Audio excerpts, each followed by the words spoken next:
in our third fight on the main card, UFC Sacramento. You got Josh Emmett taking on Mirsad Bektic. Matt, this could be a potential fight of the night. We've seen Mirsad Bektic have some really, really good ones. Namely, in the top, off the top of my head, rather, Ricardo Lamas. That's a great really good one there. And then Josh Emmett, you never know what could happen. I mean, it could be a knockout just at the, you know, drop of a hat. It could be. Or it could get his sinuses caved in, because that's a real thing that happened to the man once. It could be anything. But, I mean, for Bektic, a guy who's 13-1, really dynamic type of fighter, 6 wins by knockouts, 3 by submission, 4 decisions. The one loss was a knockout to Darren Elkins. Kind of tough to believe that that one happened. And like Matt said, as far as Josh Emmett's concerned, a guy who's 14-2, he looked not great in his last fight, but then ultimately really great at the end exactly. of it. Josh Emmett's one of those guys who he's going to look terrible until he doesn't, which is kind of a weird way to describe him, but that's really the only way. He'll kind of go through ups and downs in the run of a fight. He's got really big power, especially at 145. I mean, you can tell by the build of him.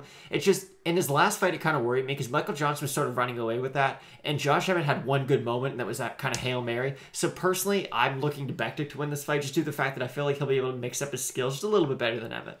Good defensive wrestling from Bektic. He can also push the pace as well. And for Josh Emmett, a guy who, you know, went to college to wrestle at a bit of a later age as well. A guy who competed for ACBJJ, taking on Zubair Takugov while he was still recovering from injuries. Crazy stuff there. And if you want to head back and watch a good interview we had with Josh Emmett from this past summer, head back in the YouTube anthology. Now, Matt, as far as the picks, we don't have a lot of time left. 2-minute breakdowns. Who are you going to pick in this one? I'm going to pick Mirsad Bektic by decision. Probably by decision, yeah. I'm going to be taking Josh Emmett. I think he's going to be able to derail kind of flip of a fight. The hype train. They're calling it a prospect watch still on SureDog, and as far as those odds are concerned, they're pretty darn close with Bektic as a slight favorite. Tune in for more 2-minute breakdowns. We've got 2 more fights left, co-main and the main, here on YouTube, iTunes, Stitcher, Twitter, wherever, at Craig Allen FMP, at Matt Allen FMP. Let's